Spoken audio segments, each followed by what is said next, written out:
What would you like to see change in your life? And what is the biggest obstacle that you're facing now? I run 2 programs called Inner Knowing and Good Life Designed for serious individuals who are ready to take the next step in their personal and professional lives. I will personally be coaching a small group of individuals on tools and frameworks for creating an intuitive practice and for creating self-mastery in their life. As someone who's helped countless entrepreneurs open doors of possibility that they never thought existed, I've seen these strategies transform people's lives.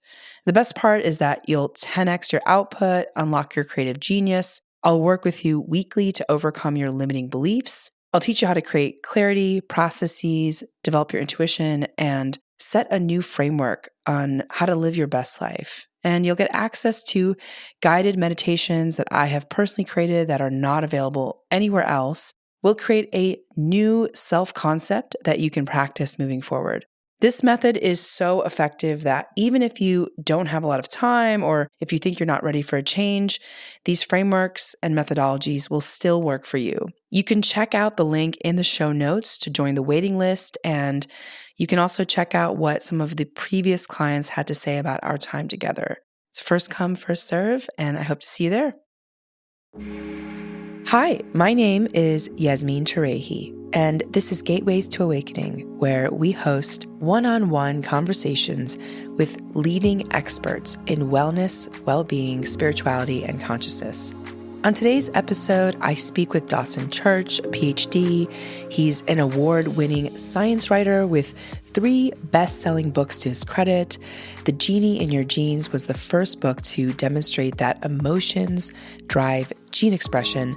Mind to Matter showed that the brain creates much of what we think of as objective reality, which we'll talk about in the show. And Bliss Brain demonstrates that peak mental states rapidly remodel the brain for happiness.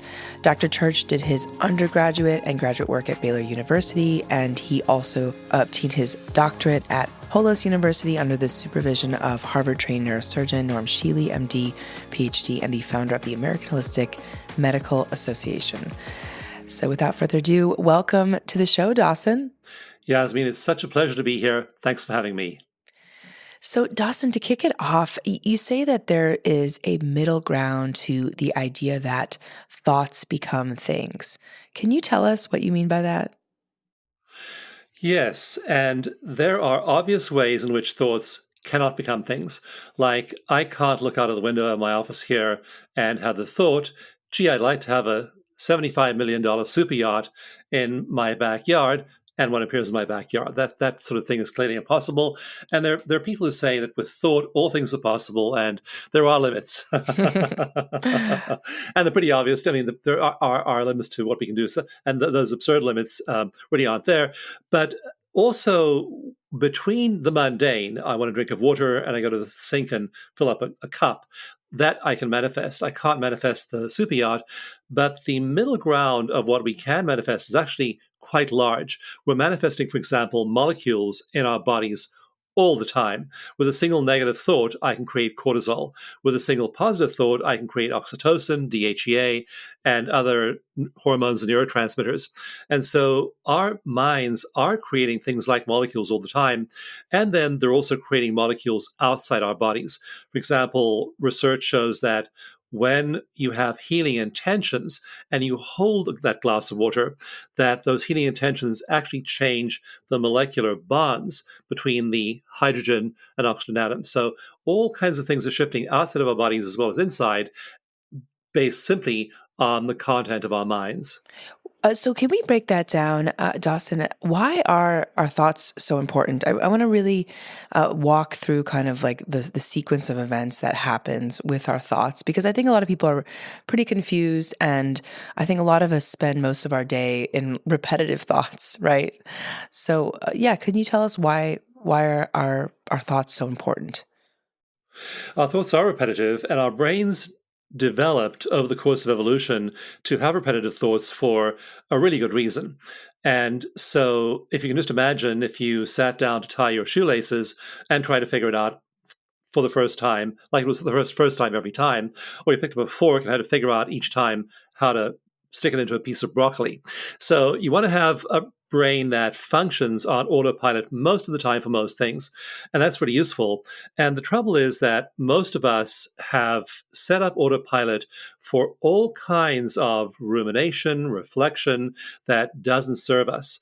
And when we look, for example, at people's levels of cortisol, they're often really high. People are living in you look at their cortisol, look at their brain scans, they look like they're living in the jungle, even though they have every possible material advantage. So what we have tended to do is develop ways of being with the world that are stressful, where we're generating far too much negative brainwave activity.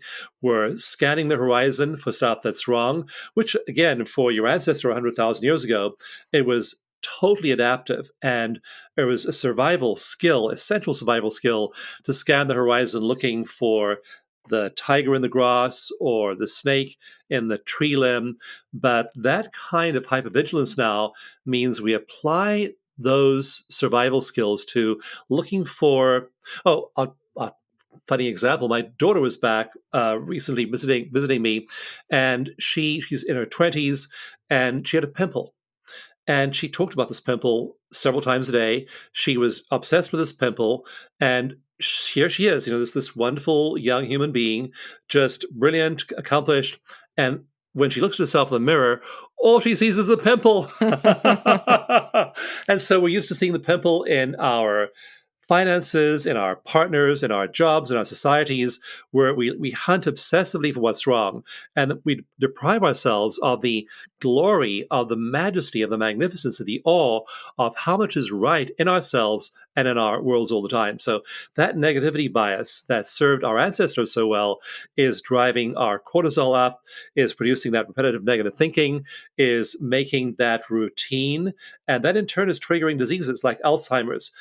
Stunning 2020 study showed that people with amyloid and tau tangles and plaques in their brains, that was triggered. The primary factor triggering that was thought. Repetitive negative thinking was literally producing greater numbers of these plaques, these Alzheimer's plaques in our brains. And the more repetitive negative thinking people did, the greater the amount of plaque deposited and the more rapid the progression of Alzheimer's. So there are lots of studies now directly linking our thoughts to those molecules, our life outcomes, our health, and the world around us. So it's so interesting that, we do look for what's wrong. And so what are ways, and maybe you have some suggestions or tools or ways that you have implemented your own way to kind of move through the world without focusing on negative thoughts? Like, how do you sort of work with that?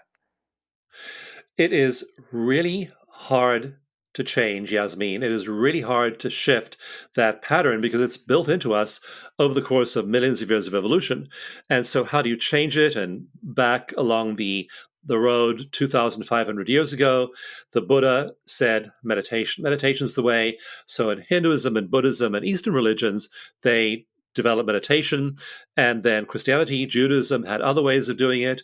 One of those was to read the words and focus on the lives of extraordinary people, of mystics, of saints.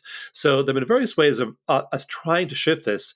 And then along came psychology, 1850, 1870 in Germany and England and other parts of Europe. You found these big movements in psychology. And we tried Freud's talking cure. We tried behavioral psychology, cognitive therapies in the 1960s and 70s. And so we've evolved these strategies to try and shift this. But it is really hard. Like, just think about a habit you've tried to change, and you've tried to change this habit so long. You've been to all these workshops and studied with these teachers and read these books, and the darn habit just persists. So it's hard to change our conditioning. And so there are things you can do to break it. But again, they are difficult. They require focus. And so the easiest ones I've found are a science-based meditation. And by science-based, I mean evidence-based. And a lot of forms of meditation aren't that effective and aren't based in what we now know is the best neuroscience. But there are a few forms of meditation that really work. And so if you use those, you can start to break those patterns. The other one I use is acupressure. And it turns out that pressure on acupuncture points, tapping on them with your fingertips, rapidly interrupts old patterns. And at my nonprofit, the Veteran Stress Solution, we have now worked with over 22,000 veterans over the last decade, offering them free treatment for PTSD. So they're coming to us, and PTSD, there is extreme repetitive negative thinking. And that's taking the form of flashbacks, nightmares, hypervigilance, and all these other symptoms of PTSD. And we work with these PTSD sufferers, and they're telling us, well, I'll give you one little audio example. So one young man I was doing an EFT session with, we were in a TV studio, and we were being filmed, and I was doing EFT with him. And you can't see this, but you can probably hear this and guess what it is. Ooh, yeah. I'm crinkling a plastic water bottle. This disposable water bottle. I crinkle it like that. So someone in the TV studio did this, and this young man who served in Iraq was ready to dive under the table because his brain is interpreting that as gunfire. And so many of our PTSD sufferers are getting triggered by people looking at them, being in public places, all of these cues from the outside. And so we've now worked with over 22,000 people suffering from PTSD free of charge. We've done 7 randomized controlled trials and a meta-analysis, and we found that using acupressure, just pressure, tapping on acupuncture points while they think about the gunfire in Iraq, while they think about the dead bodies, while they think about civilians being killed, while they think about all the horrors of war, breaks that move of their brain into fight or flight in 6 one-hour sessions. That's all it takes, 6 sessions, and they walk out of there and all of those symptoms are gone. So acupressure, energy therapies, body-based therapies are really effective at doing this. That breaks the cycle. And then once you've broken the cycle, done the EFT, the tapping, the acupressure, you then need to move to elevated states in meditation. So we find those 2 things, these acupressure-based therapies and meditation, are really the way to start to shift those old evolutionary patterns, and your brain changes really, really quickly. You can just go look on YouTube, type in neuroplastic brain change, and you'll see that there are real-time micro photographs there from electron microscopes. And like in Bliss Brain, in my book Bliss Brain, I have images from an electron microscope, and you see 2 neurons, and they're kind of twitching, and they're far apart, then they move together, and then they literally like shake hands and connect. And the whole thing takes 12 seconds, Yasmin. So every 12 seconds, we're literally able to start forming new connections. Now you start to rewire your brain and you become more resilient, you become more creative, all kinds of good things start to happen. So evolution equipped us with these brains that are hyper vigilant and sensitive to all these environmental cues of threat. With tapping, acupressure, meditation, tools like that, we can shift them. Can we shift them in a few days? Probably not. But can we shift them in a month, 2 months, 6 months? Definitely. Wow. So I want to talk about EFT a little bit later and specifically like some of the points. Maybe you can give us one exercise for folks listening to do towards the end. So I'd like to also talk about the science behind the creative function of the mind, right? Because like there's PTSD and dealing with negative thoughts, but I think people are also probably curious, like how do they stimulate more creative, inspirational, innovative thoughts as well? Yeah, this is really interesting, and it's actually linked to PTSD because in my book Bliss Brain, I have a whole chapter on this phenomenon called post-traumatic growth. And we pay so much attention to PTSD, which is a very real problem, which I spent a lot of time and a lot of research effort in solving. But the research, the data shows that when people are confronted with a life-shattering experience, about a third of people go on to develop PTSD, but 2/3 actually don't. And many of those people use trauma as a springboard to personal growth. And what happens if you are able to do this, if you have the resources to do this, is sure, you are shattered initially. You do have the same trauma responses that a person who gets permanently traumatized will have, but you're able to put it in a framework. Somebody who say lived through a tragedy, a disaster, says at a certain point, well, like one woman, for example, I worked with her at a live workshop, and at the end of that, before the pandemic, we were in a big auditorium. She was on stage with me, and she'd been molested between the ages of 2 and 15. So she had this long period of abuse in her life. And she was a therapist. She'd done a lot of therapy, but she couldn't quite break out of it. And so I was using EFT with her. We did an intensive session in front of a big audience. And afterwards, she stood up and she looked at the whole audience. She said, "Nothing that man could do between the ages of 2 and 15, nothing that man could do to me could take away my joy. I was joyful underneath it. I'm joyful now. Underneath it, then I was joyful as well. Now I found myself, I can stand here and say, I'm joyful today. And nothing that man did to me could take away my joy." So here she's turned this shattering, absolutely horrendous experience into a story of victory and triumph and overcoming. And that's what many people can do. They're able to do that. They're able to find the tools that allow post-traumatic growth. Then what starts to happen is they're resilient. So now bad stuff happens. The economy happens and the election happens, and there might be a war, there might be a flood, there might be a weather event, there might be an earthquake. But this is a human being who's resilient because they've grown those circuits in their brain. Every 12 seconds, again, these neural bundles are connecting. In 1 hour, the number of connections in a neural bundle, a neural circuit in your brain, can double. This work won a researcher called Eric Kandel the Nobel Prize in 2000. Just brilliant work showing that in 1 hour of repeat stimulation, the number of neurons in the bundle can double. So now we're growing the neurons that make us resilient. We're growing the neurons that make us happy. And in a randomized controlled trial I did, I had people doing this method called eco-meditation, again, based in 5 evidence-based scientific methods. Super simple, but again, proven in scientific studies. And in just 1 month, 22 minutes a day, they had anatomical changes measurable on an MRI in their brains. So I don't want to go too fast here because this is a stunning finding. In just a month and only 22 minutes a day, you can literally start to restructure your brain, rewire your brain's wiring together, these circuits of positivity and joy, and it's pruning the ones that are fear-based. Our brains do a lot of pruning as well as wiring. And within 1 month, we can detect those anatomical changes on the MRI. So it's powerful to do this, and that's what makes you resilient. When you aren't just a resilient, you aren't just resilient as a occasional state, you are resilient as a long-term personality trait. Mm. So it's called eco meditation. How does that work?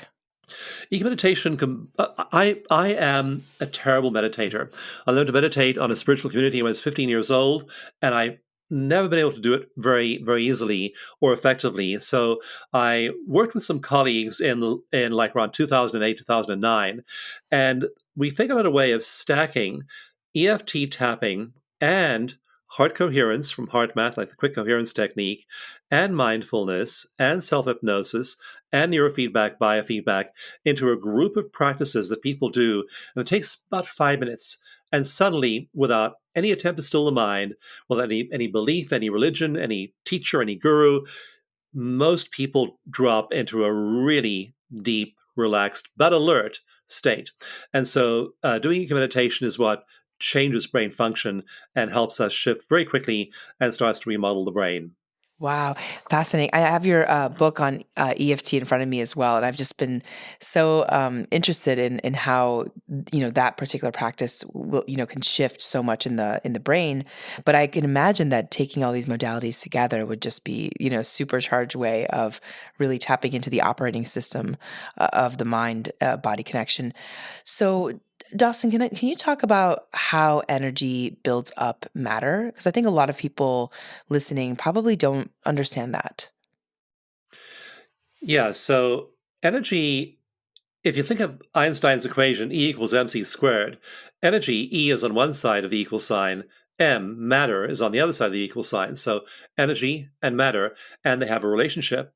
And we think in terms of matter, especially in healing. People get sick, people get an autoimmune disease, people get a chronic condition, and they go to the doctor and say, I want a pill, or is there surgery available? And we're so used to looking at matter, and we may need a material cure or a healing method like that, intervention like that, but there is so much we can do with energy. And what we in research, we have these amazing new tools like high resolution MRIs, high resolution EEGs, and we can see what's going on in the brain. And when people use energy therapies, they change their energy, then we see shifts in these kinds of readings from their brains. For example, when people are afraid, when they're fearful, when they're emotionally aroused, when they have any kind of negative emotion going on, the emotional center of the brain, the limbic system, the midbrain, is highly active, and you see this on an EEG or an MRI. So the energy going on in the brain, the energy patterns, energy flows in the brain look like fear, look like emotional hyperarousal. When you then tap, then you're applying pressure to these acupuncture points. Again, a purely energy shift, but that balances the energy in the body, and then that energy signature in the brain of stress with that hyper aroused limbic system, midbrain, emotional brain, that just goes away. And it goes away in a few seconds usually. So these energy therapies, and again, there are lots of them. Qigong is one, Reiki is one, Jurei. There are a lot of different flavors of energy therapies, and they're able to rapidly shift the body. Another example, I did a clinical trial looking at cortisol in 2012, published in 2012. And it was a triple blind, randomized controlled trial. We had one group getting 1 hour of EFT, a second group getting 1 hour of talk therapy, and a third group rested in a clinic. This was a 5-site study, so a very elaborate, large-scale study in 5 different locations. And we found that anxiety and depression dropped twice as much in the EFT group as the talk therapy group. Now, again, we're not doing any kind of therapy. All we're doing is shifting energy using acupuncture meridian points. We're tapping on these points that changes the energy flows in the body. And their cortisol dropped dramatically, again, almost twice as much as in the talk therapy group. So literally, molecules are changing when we shift people's energy. Wow. Wow. Amazing. Amazing. So, how about the way our emotions influence our environment? How does that work? Our emotions are influential. Our thoughts are influential. If you have a thought backed by strong emotion, that is much more influential on your body, because your body uses emotion to learn. Like pleasure teaches you. We release neurochemicals during pleasure that reinforce our seeking pleasure. That's why fentanyl is addictive. Opioids are addictive because people want more once they've experienced that molecular high. And so we want that pleasure. We also have learning molecules that make us want to avoid pain. And so there are things we do, they cause pain, and there are molecules that train us to avoid that pain in the future. So we're learning all the time as we have these experiences in our environment. When we shift our reality field, say you learn to meditate, you learn to tap, you release a lot of your psychological trauma, entering these elevated emotional states, you are what what you can think of as you are, and you have emotional. The phrase we use sounds weird after the pandemic, but this term was invented a long time before the pandemic. This field of science is called emotional contagion, and it got going when a group of researchers applied the same methods that we use to study pandemics to emotions. And they found that emotions are influential. In one famous experiment, the researchers tweaked the Facebook feeds of people to be slightly more positive or slightly more negative. Not a big tweak, just a few words, one way or the other. Within couple of weeks, those people, that small number of people on Facebook, had produced emotional contagion in 600,000 other people. So those emotions are contagious on social media. They're contagious. I mean, think about in the U.S. A recent example is the Iraq War. in 2000, nobody wanted to invade Iraq. And even after the Twin Towers September 11th tragedy, still no one wanted to invade Iraq. And it was really hard for President Bush to convince convince Congress to go to war. And then gradually there was emotional contagion. More people were willing to do it. A really hideous example is the Nuremberg rallies of 1931 and 1932 in Germany, when Hitler would have 100,000 people in a stadium shouting, Sieg Heil, Sieg Heil. And suddenly the whole country suffered emotional contagion and was ready for war. So there are the emotions are contagious. Now, negative ones are contagious. The impulse for war, racial prejudice, social inequality, those emotions are contagious. But positive emotions, kindness, happiness. I wrote a blog right after the pandemic began called The Pandemic of Compassion. And I wrote about how all over the world, after the pandemic began, within a few weeks, few days actually, all kinds of projects just spontaneously occurred all over the world. I looked at things happening in Iran and Australia and Canada. In Canada, there's all this fear mongering going on about the virus, and so Canadians invented a new word, and that word was caremongering. They made sure old people had food and got groceries in their homes. They took care of the needy. There was this massive uh, outpouring of altruism linked to the pandemic. So we think about all the problems of our world, and I'm not in any way denying them. But we also are beings of compassion, we're beings of love, we're beings of kindness. And I look for that evidence. And it turns out if you look for it, there's a massive amount of emotional contagion going on in a positive way. So yes, there's negative emotional contagion, war and worry about things going on in the world. But I just plan to be, for the rest of my life, however long it lasts, an element and an agent for positive emotional contagion. And I want to be with people and have them hang out with me and hang out with people in my community. And I want everyone to get happier and happier and happier. It doesn't mean that we don't are going to deny all the bad stuff going on. It just means we're making that fundamental choice to make ourselves aware of all the well-being, all the gratitude, all the positive news going on, and then that spreads. In a long-standing study started in the 1950s called the Framing of Heart Study, the researchers have found that goodwill and kindness actually affect the people around you. So your neighbor is more likely to be happy if you're happy, about 35% more likely to be happy, quite a big percentage. And her neighbor is 15% more likely to be happy. And his neighbor, who you don't even know, is 6% more likely to be happy. So 3 degrees away, you are producing happiness when you're happy. Just your act of happiness, just your being joyful, your being full of awe and gratitude for breath, for life, for food, for the blessings of having a body. Your being in this elevated state is automatically producing emotional contagion all around you and going out who knows where. So yes, there's a negative emotional contagion. There is positive emotional contagion, and these things are both there. And we have a choice. Are we going to use our consciousness in a way that supports positivity and kindness and compassion?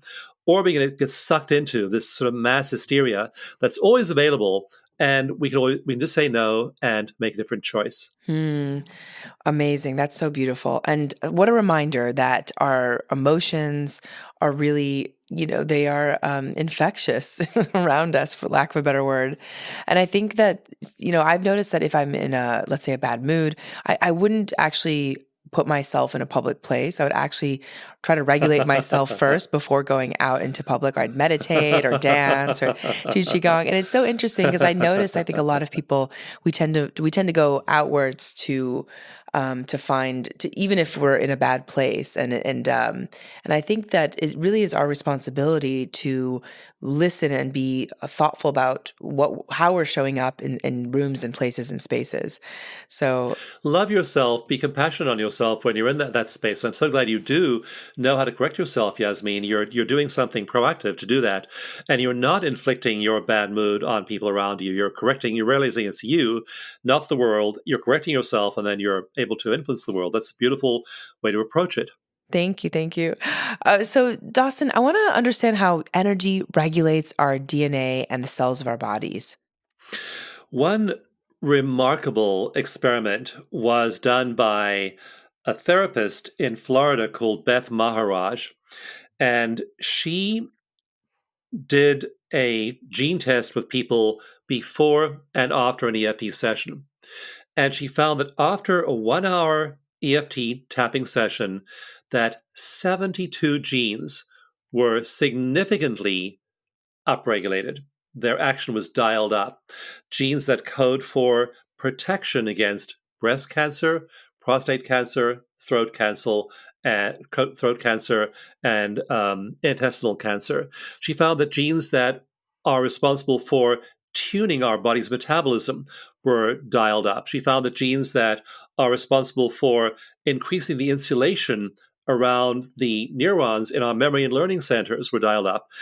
Genes that protect against the sun's ultraviolet rays were dialed up. Fertility genes were dialed up. All kinds of genes, 72 genes dialed up by 1 hour of EFT. Another study I did with veterans with PTSD, we gave them 10 1 hour sessions, after which their genes for immunity were dialed up. Their genes for suppressing inflammation were dialed up. So we're literally changing genes in our body through our energy fields, through our thoughts, and through our emotions. Fascinating. And her name is Beth Maharaj? Maharaj. Yeah, Maharaj. when you look up the study, it's just Maharaj. And you can find it on our website. There are, if you just go to research.eftuniverse.com. So EFT Universe is my website. Research.eftuniverse.com is the research link to all the studies. And you'll find EEG studies there, MRI studies of physical conditions like diabetes and fibromyalgia, chronic pain. There's just a remarkable, there are hundreds of studies on that site. Amazing. And so, Dawson, when you're experiencing, let's say, a negative thought or you have pain in the body, do you immediately just do an EFT, acupressure practice? Yeah, I have to say that I have a lot less of all those things. And then sometimes I do I'll be triggered by something at work, something around me, something in my family. And I use mindfulness, I use EFT, and I use meditation. And like a few weeks ago, I just had a bad day. I have no idea why. I was just miserable and depressed that day, and out of the blue. I so rarely feel that way, so it was kind of shocking that there was no reason for it. It was just there, and so I just had a quiet day. I kind of self-isolated.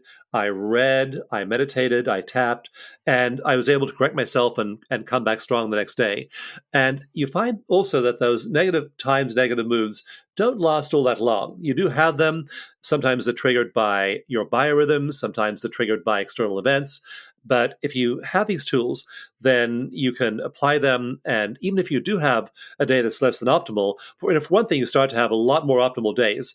Because what is under recognized is that all of the research that flow researchers have been doing for the last 50 years, Mikhail Csikszentmihalyi and that whole tribe of flow researchers, the brain waves that flow produces look just like the brain waves that deep meditation produces. And so you're in flow. And so you start to have a lot more flow in your life. Is your life perfect? No.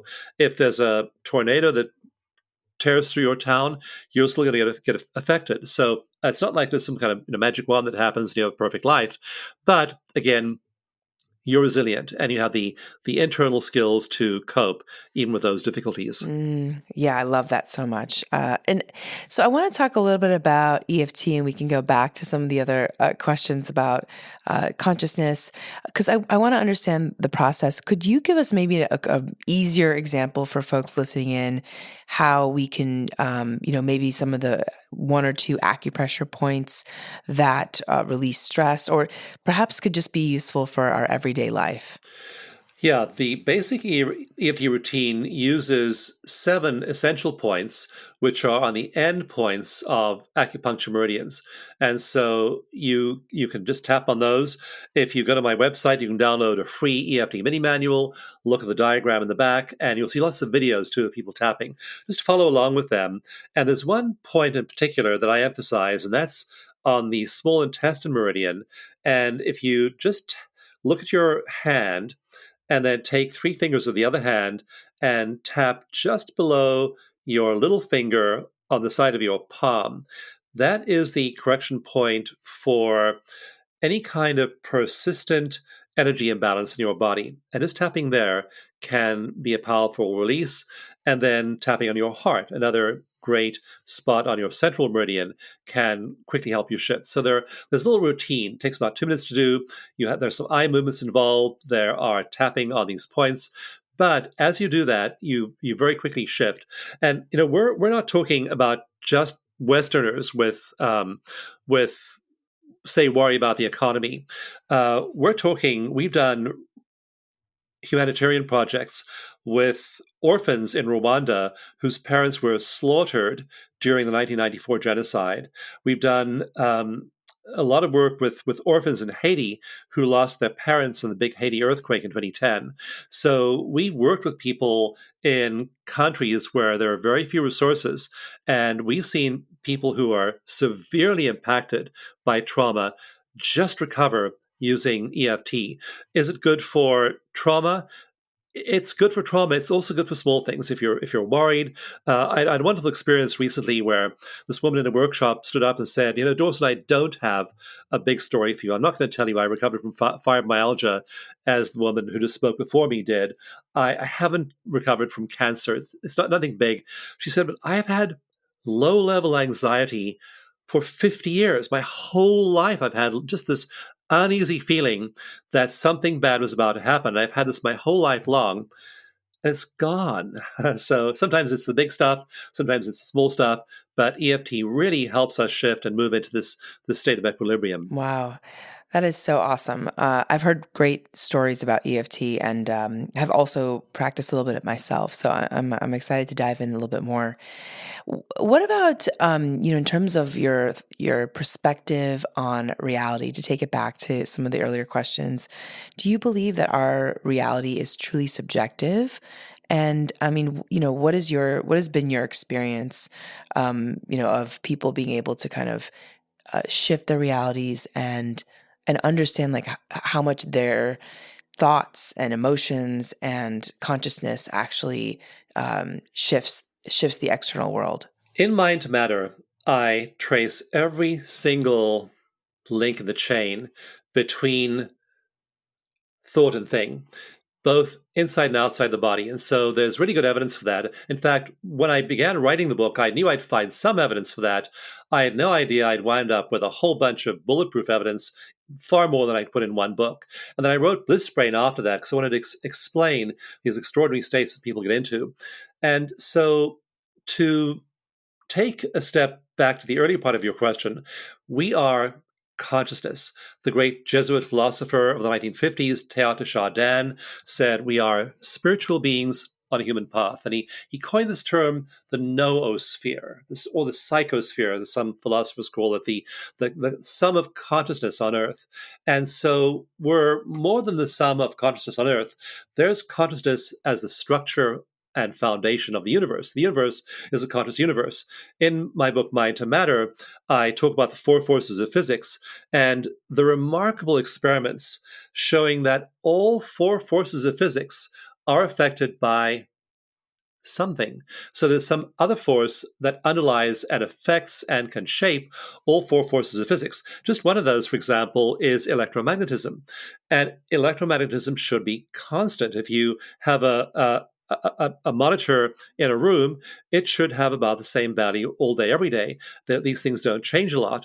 They change, they fluctuate a little bit based on sunspots and other things, but they don't change a whole lot.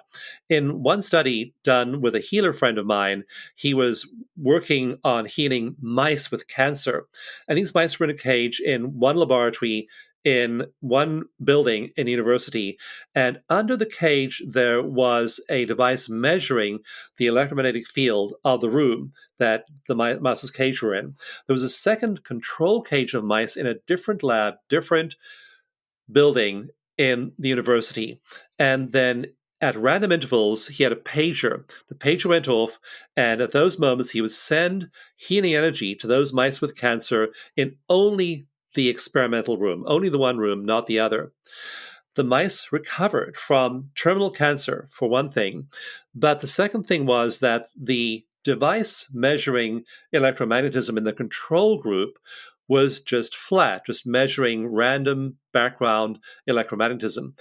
The device underneath the cage of the mice being healed fluctuated by up to 20% only at the random intervals when he was required to send healing to them and not other times. So our thoughts, our intentions, our energy can affect the outside world. So we live in this we are consciousness at our core, and we're consciousness in a body with a mind and with emotions. And so here we are as consciousness. Now, many people live their whole lives never developing a relationship with that greater consciousness. But there's some people who do. We all have glimpses of that greater consciousness throughout our lives. We'll look at a beautiful sunset. We will hold a friend and feel overwhelming love. We will read a movie's poetry and be blissed out. We'll dance, we'll hear music. All of us have these, Sufis call these glimpses of heaven. Every single being on the planet has glimpses of heaven. And those who are motivated then say, that felt really good. I think I'll go get some more. And so they meditate. They maybe learn to do more spiritual practices. They do things that connect them up with that consciousness. And now they're doing it regularly and often. Gradually, they become good at this. And so they develop a channel of communication, and then at some point they realize they are that consciousness that happens to be in a body and a mind and heart, and they live the rest of their lives that way. Those are the awakened people, and they are so inspiring. When you start to play with awakening and practice awakening, for a start, you start to attract other people to you who are awakened. I just happened to do a call today with a group I lead called the Awakeners. And they're people who've just committed to this and are doing this. And they're having remarkable transformative experiences in their lives as they are on this journey of awakening. For one thing, one of the characteristics of these awakened people is bliss. They are just incredibly happy. They have a sense of fundamental happiness, fundamental well-being. And again, we're researching them. We're doing empirical trials with them to see what happens in their brains and their bodies. Their brains start to change. Their corpus callosum, the brain tissue that connects the right and left hemisphere, starts to grow, and their right and left hemispheres now start to talk to each other more effectively. So now they're more creative as there's more effective communication between the left and right hemispheres. So their brains start to change, their genes start to change. The genes that code for the most pleasurable hormones and neurotransmitters like oxytocin, serotonin, dopamine, anandamide, norepinephrine, all of these neurochemicals and the genes that code for them start to change. So now they're not just plugging into ecstasy every day in meditation. They aren't just sitting there on the couch and becoming one with the all that is, what Ramana Maharshi called the great stillness or the void.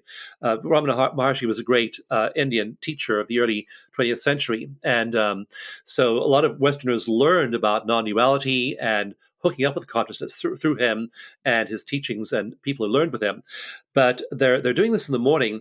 The cool thing now we're finding, Yasmin, is we've been measuring for the last year. We're saying, okay, we know these people get super happy. They feel good. They have these gene changes. Their brains start to change. How nice for them. But what's going on when they get to work or they parent? And we've now the study is not published yet. It'll be being peer reviewed by a journal in the next month, and it'll go into publication next year. But we're finding that their level of happiness, one thing, jumps by over 20% long term. Their level of transcendence, a sense of self-transcendence, the ability to transcend your own little self-preoccupied world, goes up by over 20%. And we found that their productivity when they get to work, or when they're working with a team, or when they're with their kids or their partners or their families, or they're in their family groups, their productivity rises over the course of the next year by 26%. They're now completing in 3 days what used to take them 4 days. And so they're becoming much more effective human beings as well as much happier ones. And this has never been done before. No one's ever tried to measure the productivity of awakened people. But it turns out that awakening makes you much happier and also makes you much more productive at work. So again, this effect starts to spread around you. And it is remarkable that in all these dimensions, we can measure this and we see how people are able to shift not only their internal reality, but the world around them. Wow. I can definitely attest to that in my own life, like in terms of, the path of awakening and being much more productive, because you're also able to kind of manage your energy, right? And manage it and direct it in ways that are just much more efficient. I'm super curious about more studies on that because I think that would really transform the world. Every business, I think, would want their employees to be more Yes. awakened, if that means more productive. Oh, absolutely. And businesses should want this. They should want people who are happier and more productive.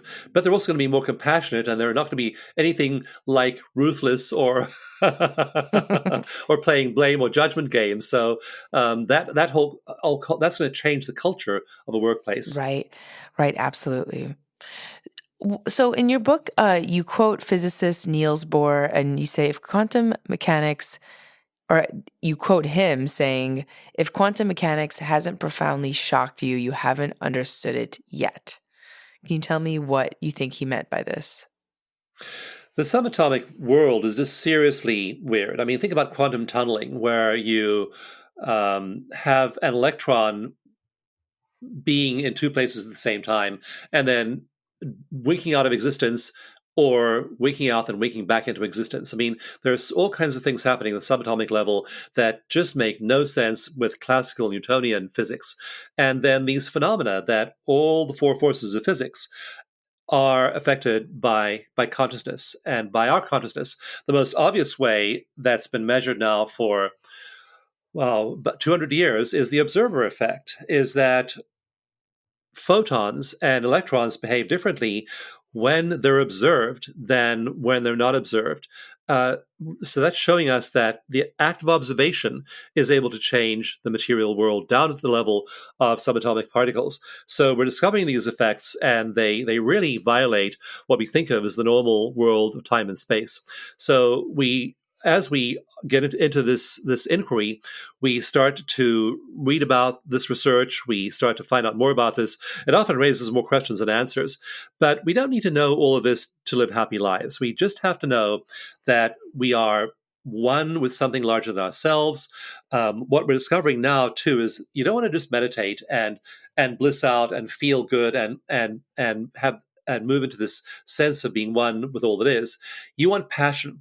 In Bliss Brain, I looked at all of the factors that trigger positive neuroplastic change in the brain. And one of those is passion. Like read Rumi, read St. Catherine of Siena, St. Francis. I mean, they're writing Hafiz, they're writing in erotic, passionate terms about their connection with that non-local reality.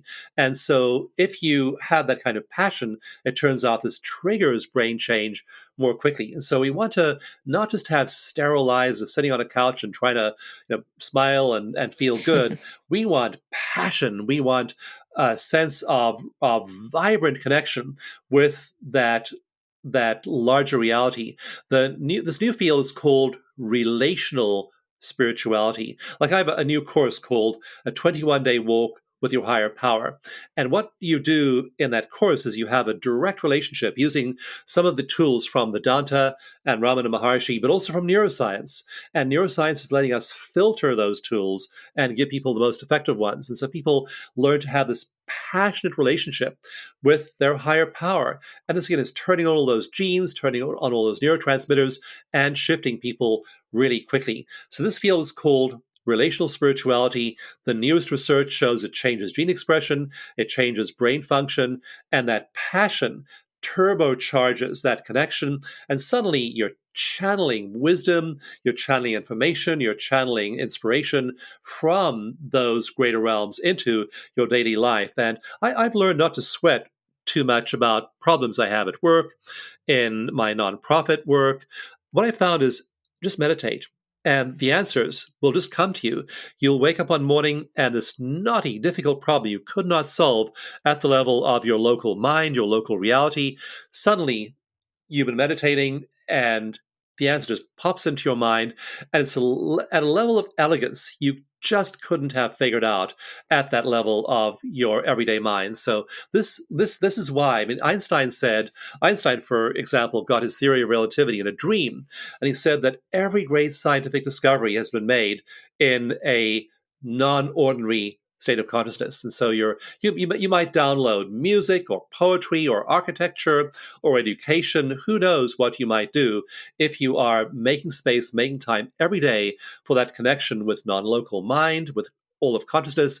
And you're not just bringing an insipid, tepid approach to it. You are bringing all the passion of a St. Francis or a St. Teresa or a Rumi. Just absolutely move into that space with all the passion you possibly can. In one chapter of Bliss Brain, I have a comparison of the neurochemicals you produce in these states with a comparison of the chemicals your body produces during a sexual orgasm, and they're almost identical to each other. So have orgasmic orgasmic meditations, orgasmic spirituality. I love that. Okay, amazing. So to kind of tap into that passion state is you just get there through your meditative technique with using all these different modalities, correct? That's how I do it. Just again, stacking this heart coherence, tapping, mindfulness, self-hypnosis. These we call the package eco meditation, and it's been all over the web for 10. I put it up free on the web about 10 years ago. It's all over the place. Coaches are using it. A lot of well-known biohackers are using it. Eco meditation is just all over now. There are tons of tracks you can download free. Besides the ones from my site. Amazing. Okay, we'll include that in the show notes. And looking back, Dawson, I know we're coming at time. What sort of things have surprised you the most on this journey? Well, one of the curious things that we discover when we ask people who have had awakening experiences and that have changed their lives is, do you regret that this only happened to you when you were X years old? Don't you wish it happened to you when you were half X? Like if it happened to you when you were 40, don't you wish it happened to you when you were 20? So you could have lived 20 more years in this sort of ecstasy. And the very interesting answer we get, Yasmin, in our research is no. People don't mind that they awakened to that sense of oneness at 40 or 60 or even 80. People go there when they're 80 or 85 years old and they're completely at peace with their lives the way they are. And I'm completely at peace with my life the way it is. And I look back and there are so many things I, at one level, wish I'd done differently. I did things that were not, that were just out of not knowing how the way the world worked. And so I look back and think, do I want this differently? Would I rather my life had been different? And what you realize is your life, the way it was in the past, however imperfect it was, brought you to the moment you're at now, the moment you can awaken, the moment you can move into oneness. And so it's perfect the way it is. So people have this fundamental sense of perfection about their lives exactly the way they were. And that's been a surprise to me. The other thing is how much people can change. You can change, and you're likely to change if you start doing this work. Like I have a new course called The Short Path to Oneness, and we're actually mentoring people on a 9-month journey using all these non-duality exercises. And we're encouraging them to keep a journal. And we know from the developmental stages we take them through over 9 months, they are likely to change radically. These awakeners are going to be completely different people after 9 months. A couple of them were saying on today's call, one of the side effects of this is that your marriage partner, your husband, your wife becomes much nicer to you. And then they just laughed because, of course, they know that their husband or wife who's not in the Awakeners group didn't probably change very much. They changed. And so you change. And so people with these difficult marriages suddenly discover they're easy and pleasurable marriages. And so all of these, the number of the scale of things that change around you, that's a surprise. And the fact that your brain is changing, I mean, think about what I'm saying here is that the brain is literally changing. The corpus callosum gets bigger.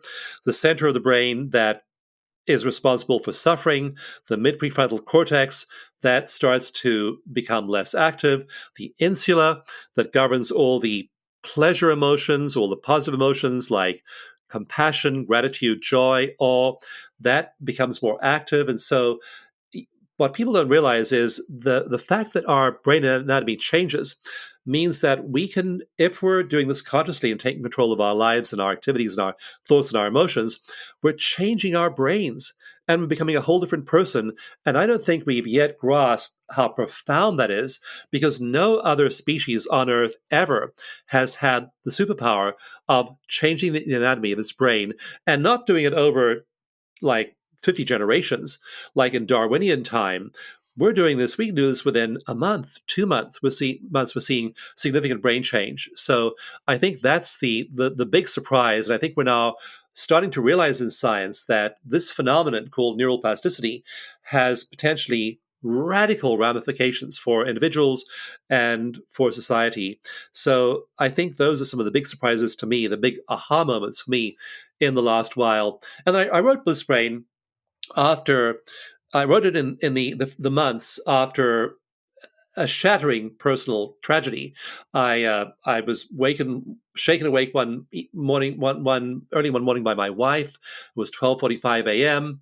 I looked at the alarm clock. It was blinking 12:45. I looked out the window. There was a yellow glow on the horizon.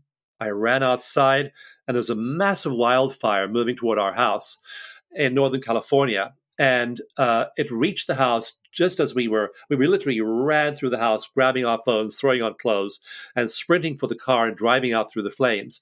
And that night, we lost everything. We lost our home, we lost our office, we lost literally all our possessions except for that car and our phones. And so 5,400 homes were destroyed in that fire that night. And we had a couple of years of just chaos. And I'd meditate in the morning after the fire. Now, we were definitely affected. I mean, we had all the symptoms of PTSD. We were having nightmares and flashbacks. I was waking up at 12:45 a.m. every night. So I needed treatment. I needed talented therapists working on me, a lot of energy work, a lot of tapping. But in the months afterwards, as we were meditating, I realized I was sitting there in a rented house, wearing borrowed clothes, without any money. We'd lost all of our savings as well. And I realized I was absolutely blissfully happy. And I thought, this is completely weird. Why, after losing absolutely all my possessions and almost losing my life, should I be this happy? So I think I began to dig into the neuroscience of this. That's when I wrote Bliss Brain. So we can have these experiences and still be happy. And I wrote the book to try and explain why. How can you have a shattering divorce, shattering loss, shattering event in your life and still retain your equilibrium? And the subtitle is The Neuroscience of Remodeling Our Brains for Creativity, Resilience, and Joy. And how can you be so happy when you have nothing? This doesn't make any sense to the logical mind. I better write a book to explain this one. Wow. So I did. That's amazing. Thank you so much for sharing that story. Wow, that's powerful. And a reminder that, that if you change your brain, then it doesn't actually really matter what's going on in your external world. That's such a powerful example. Dawson, thank you so much for your time and for all the books that you have written and all the future books that are coming down the pipeline. And what do you want to tell our listeners as a main takeaway? What's like your call to action for people listening? What do you want them to do right now? I want them to meditate daily. Just commit to daily meditation. That one thing is going to produce shifts. I want you to tap and release your stress during the day. So meditation's for the morning when you set the frame for your life. Do that. Just jump in. Don't say I'll do it on the weekend when I have time. Set your alarm clock half an hour early tomorrow and just do it. Just get off the procrastination horse and just meditate. That's the one thing. The second thing is when you're stressed during the day later on, tap. Tapping is going to rapidly release your stress. And so those are the two things you do. Those are the actions you take. And what you have to realize is that we're measuring people doing these things over time. And we're finding that they have they have levels of happiness, Yasmin, that are inconceivable to the average person. Like their brain chemistry and their brain waves show that they are 10 times as happy as the happiest average person. They're just out there at levels of bliss the average person can't even imagine. And that is accessible to everyone. We all have these circuits in our brain. We all have brains that'll do this. We've just got to stop being in stress. We've got to stop our old patterns, and we have to start using what I call in Bliss Brain, I call it the Enlightenment Network. It's right there sitting in everyone's brain. And for most people, they live and die and hardly ever turn it on. And the stress network is predominant instead. So I want people to realize that you are able to get happy at a level which you now cannot even imagine. And it doesn't take long and it doesn't take much effort, but it does take that 30 minutes of meditation in the morning, and it does take that tapping when you're stressed during the day. And once you do that, your entire life is going to start to change. You will create things you never created before. You will be resilient where when your house burns down, which I hope you will not do, but we all have stuff going on in our lives, whether it's a child who's not doing well or a sick person or somebody dies or the economy. Just have these tools, practice them, have that resilient brain, love yourself enough to do this, and then see your life change and be one of those lights, one of those beings, those agents of emotional contagion all around you. You can change the world. Dawson, thank you so very much. This was so inspiring. Are there any resources that you can point folks to in order to learn more about your work? Where can we find your work? Well, you'll get both Eco Meditation and the EFT mini manual at my website, Tapping, just like tapping with your fingertips, that kind of tapping, gift, GIFT. tappinggift.com. You can both get the EFT mini manual there, and you can also get a free eco meditation. We have a lot of other resources too. We have an app called Stress Solution where you can do live one-on-one sessions with a certified practitioner whenever you're stressed. We have a lot of classes and other resources, online courses available through tappinggift.com. But go there first, and you can also download the Stress Solution app and just start using these resources, and you'll be guided after that to whatever your highest, best next step is. Wow. Amazing. Okay, great. So thank you so much again, Dawson. And for our audience, thanks for joining and for listening. In this episode, we learned about why your thought quality matters more than you think and why EFT is so important with Dawson Church. And you can tune into Gateways to Awakening, where we host one-on-one conversations with leading experts in wellness, well-being, and spirituality. Thanks again.